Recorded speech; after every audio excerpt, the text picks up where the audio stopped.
സരസ്വതീ നമസ്തുഭ്യം വരദേ കാമരൂപിണി വിദ്യാരംഭം കരിഷ്യാമി സിദ്ധിർഭവതു may സദാ.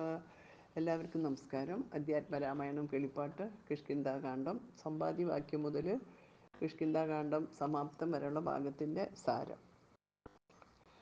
അപ്പോൾ മഹേന്ദ്രപർവ്വതത്തിലെ ഗുഹയിൽ നിന്ന് ഒരു കഴുകൻ പുറത്തു വന്നു. അതായത് വാനരന്മാരൊക്കെ മരിക്കാൻ തീരുമാനിച്ചിട്ട് ദർഭ വിരിച്ച് കിടക്കുകയാണ്. ആ സമയത്താണ് സമ്പാദി ഇറങ്ങി വരുന്നത്. പർവ്വതാകാരമായ വൃദ്ധനായ കഴുകൻ നിലത്ത് കിടക്കുന്ന വാനരക്കൂട്ടത്തെ കണ്ട് സന്തോഷിച്ചു പറഞ്ഞു, ചിറകില്ലാത്ത എനിക്ക് ദൈവം ധാരാളം ഭക്ഷണം തന്നിരിക്കുന്നു. ആദ്യമാദ്യം മരിക്കുന്നതിനെ ആദ്യമാദ്യം ഭക്ഷിച്ച് സുഖമായി കഴിയാം. കഴുകൻ്റെ വാക്കുകേട്ട് പേടിച്ച് കുരങ്ങന്മാർ തമ്മിൽ പറഞ്ഞു, പർവ്വതം പോലുള്ള ഈ കഴുകൻ നമ്മെ നിഷ്പ്രയാസം കുത്തി വിഴുങ്ങും. നാം എല്ലാം മരിക്കാറായി. വിധിയെ തടുക്കാൻ ആർക്കും കഴിയില്ലല്ലോ. രാമൻ്റെയോ സുഗ്രീവൻ്റെയോ കാര്യങ്ങളൊന്നും സാധിച്ചു കൊടുക്കാൻ ഭാഗ്യദോഷികളായ നമുക്ക് കഴിഞ്ഞില്ല. കഴുകൻ്റെ കയ്യിൽപ്പെട്ട് മരിക്കുക എന്നത് ഭാഗ്യദോഷം മാത്രമാണ്. ജടായു എത്ര ഭാഗ്യവാനാണ്. ശ്രീരാമന് വേണ്ടി മരിച്ച് രാമപാദം പൂകിയല്ലോ. ഗരുഡവാഹനൻ്റെ അനുഗ്രഹം കൊണ്ട് പക്ഷിക്ക് മോക്ഷം കിട്ടി. വാനരഭാഷണം കേട്ട സമ്പാദി ആനന്ദത്തോടെ ചോദിച്ചു, കേൾക്കാൻ ഇമ്പമുള്ള ജടായു എന്ന വാക്ക് ആരാണ് പറഞ്ഞത്? നിങ്ങൾ പരസ്പരം എന്തു പറയുന്നു? പേടിക്കാതെ അടുത്തു വരൂ. അംഗദൻ സമ്പാദിയുടെ അടുത്ത് എന്ന് പറഞ്ഞു, മഹാവിഷ്ണു സൂര്യവംശത്തിൽ ദശരഥൻ്റെ മകനായ ശ്രീരാമനായി അവതരിച്ചു. അച്ഛൻ്റെ കൽപ്പനയനുസരിച്ച് ലക്ഷ്മണനോടും സീതയോടും കൂടി വനവാസത്തിന് പുറപ്പെട്ടു. ആ സമയത്ത് ദുഷ്ടനായ രാവണൻ സീതയെ അപഹരിച്ചു. രാമലക്ഷ്മണന്മാരെ പിരിഞ്ഞ സീതയുടെ കരച്ചിൽ കേട്ട് ജടായു രാവണനോട് യുദ്ധം ചെയ്തു. നിവൃത്തിയില്ലാതെ രാവണൻ ജടായുവിൻ്റെ ചിറകുകളർത്തു.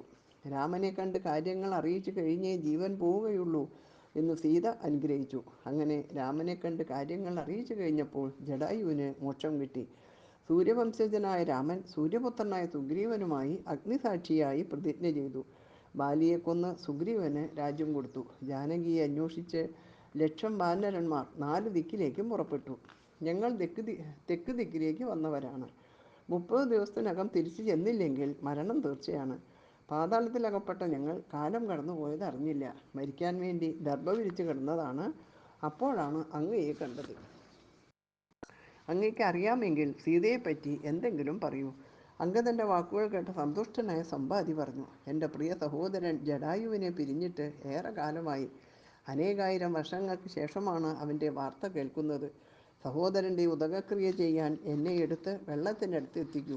ഞാൻ വാക്കുകൾ കൊണ്ട് നിങ്ങളെ സഹായിക്കാം. വാനരന്മാർ സമ്പാദിയെ എടുത്ത് സമുദ്രതീരത്ത് വെച്ച് കുളിച്ച് ബലിതർപ്പണം കഴിഞ്ഞ് തിരിച്ച് അദ്ദേഹത്തിൻ്റെ വാസസ്ഥാനത്തും എത്തിച്ചു. സമ്പാദി ജാനകിയുടെ വൃത്താന്തം പറഞ്ഞു തുടങ്ങി. സമുദ്രത്തിൽ 100 യോജന അകലെ ഉയരമുള്ള ത്രികൂടാജലമുണ്ട്. അതിന് നടുവിൽ ലങ്ക എന്ന നഗരവും. അവിടുത്തെ അശോകവനത്തിൽ രാക്ഷസികളുടെ നടുവിൽ ജാനകി ഇരിക്കുന്നു. കഴുകൻ്റെ ദൂരദൃഷ്ടി കൊണ്ട് എനിക്കത് കാണാൻ കഴിയും. 100 യോജന ചാടിക്കടക്കാൻ സാമർഥ്യമുള്ള ആൾക്ക് സീതയെ കൊണ്ടുവരാൻ കഴിയും. എൻ്റെ സഹോദരനെ കൊന്നവനെ തീർച്ചയായും കൊല്ലണം, അതിന് സംശയമില്ല. 100 യോജന വിസ്തൃതിയുള്ള ഈ സമുദ്രം നിങ്ങൾ തരണം ചെയ്യൂ. അത് കഴിഞ്ഞ് രാമൻ വന്ന് രാവണ നിഗ്രഹം നടത്തിക്കൊള്ളും, സംശയമില്ല. സമുദ്രം ചാടിക്കടന്ന് സീതയെ കണ്ട് തിരിച്ചു വരുന്നത് എങ്ങനെയെന്ന് നമുക്ക് ആലോചിക്കാം എന്ന് വാനരന്മാർ പരസ്പരം പറഞ്ഞു. സമ്പാദി തൻ്റെ പൂർവ്വവൃത്താന്തം വാനരന്മാരോട് പറഞ്ഞു. ഇനി സമ്പാദിയുടെ പൂർവ്വവൃത്താന്താണ്. പണ്ട് ഞാനും എൻ്റെ സഹോദരൻ ജടായുവും ഞങ്ങളുടെ ബലവും വേഗതയും ഒന്ന് പരീക്ഷിച്ച് കളയാം എന്ന് അഹങ്കരിച്ച് മുകളിലേക്ക് പറന്നു. സൂര്യമണ്ഡലത്തിനടുത്തെത്തിയപ്പോൾ ഞങ്ങൾ സൂര്യകിരണമേറ്റ് തളർന്നു. ജടായുവിൻ്റെ ചിറകിൽ തീ പിടിക്കുന്നത് കണ്ട് അവനെ രക്ഷിക്കാൻ അവൻ്റെ മുകളിൽ ഞാൻ പറന്നു. അപ്പോഴേക്കും എൻ്റെ ചിറക് കരിഞ്ഞ് ഞാൻ താഴെ വീണു. അനുജൻ ചിറകോടുകൂടിയും വീണു. പക്ഷികൾക്ക് പക്ഷമാണല്ലോ ആശയം. വിന്ധ്യപർവ്വതത്തിന് മുകളിൽ വീണ ഞാൻ 3 ദിവസം കണ്ണു കാണാതെ കിടന്നു. ജീവൻ അവശേഷിച്ചിരുന്നതുകൊണ്ട് ഉണർന്നു നോക്കുമ്പോൾ ചിറകുകൾ കരിഞ്ഞതായി കണ്ടു. ദിക്കോ ദേശമോ അറിയാതെ നടന്ന ഞാൻ ഭാഗ്യം കൊണ്ട് നിശാകരൻ എന്ന മുനിയുടെ ആശ്രമത്തിലെത്തി. നേരത്തെ കണ്ടിട്ടുള്ള അറിവ് വെച്ച്, സമ്പാദി, നീ ഇങ്ങനെ വിരൂപനായത് എങ്ങനെ? ആരാണ് ഇത് ചെയ്തത്? കരുത്തനായ നിന്റെ ചിറക് എങ്ങനെ കരിഞ്ഞു എന്ന് മുനി എന്നോട് ചോദിച്ചു.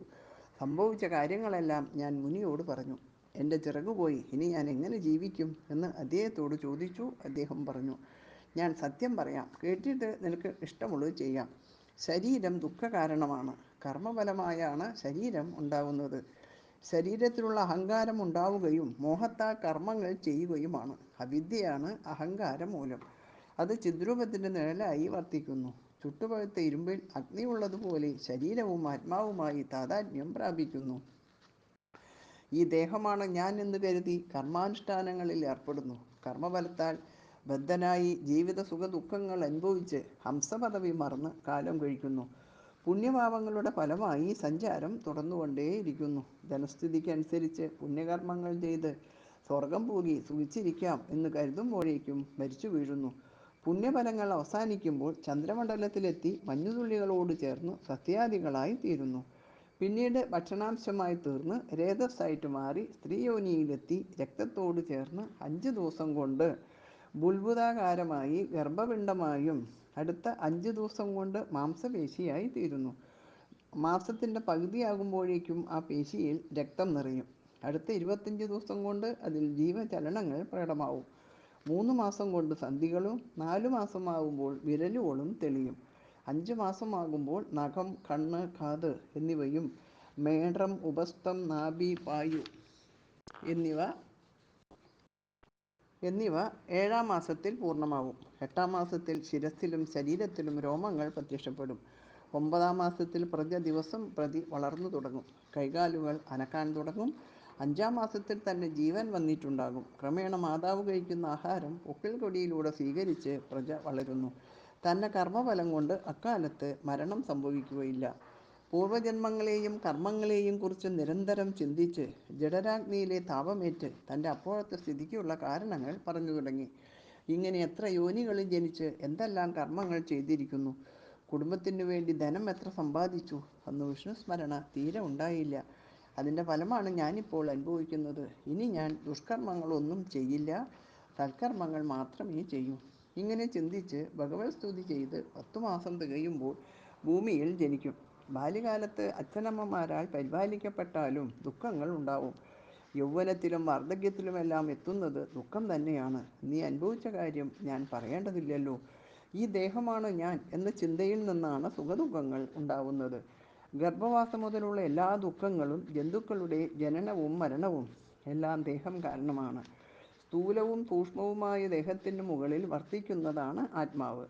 ദേഹത്തിൽ മമതയില്ലാതെ മോഹമില്ലാതെ ആത്മജ്ഞാനിയായി വാണാലും സനാതനവും സത്യവുമായ ഈശ്വരൻ സർവത്തിൽ നിന്നും മുക്തനാണ് എന്നറിയുമ്പോൾ മായാമോഹം ഇല്ലാതായിത്തീരും. പ്രാരബ്ധകർമ്മങ്ങളുടെ തോതനുസരിച്ച് പരമാർത്ഥമറിഞ്ഞ് നീ ഭൂമിയിൽ വാഴുക. മനസ്സിൽ ഒട്ടും ദുഃഖമുണ്ടാവരുത്. ത്രേതായുഗത്തിൽ നാരായണൻ ദശരഥപുത്രനായി അവതരിക്കും. രാക്ഷസവംശത്തെ നശിപ്പിക്കാൻ ദണ്ഡകാരണ്യത്തിൽ വസിക്കുമ്പോൾ ദുഷ്ടനായ രാവണൻ രാമലക്ഷ്മണന്മാരില്ലാത്ത സമയം നോക്കി സീതയെ കൊണ്ടുപോയി ലങ്കയിൽ ആക്കും. അപ്പോൾ സീതയെ തിരിഞ്ഞ് വാനരസേന തെക്കേ സമുദ്രത്തിൻ്റെ തീരത്ത് വരും. അവരോട് സീത വസിക്കുന്ന സ്ഥലം പറഞ്ഞു കൊടുക്കണം. അപ്പോൾ നിനക്ക് ചിറക് മുളച്ചു വരും സത്യം എന്ന് മുനി എന്നോട് പറഞ്ഞിരുന്നു. ഇത് നോക്കൂ, ചിറക് മുളച്ചു വരുന്നു.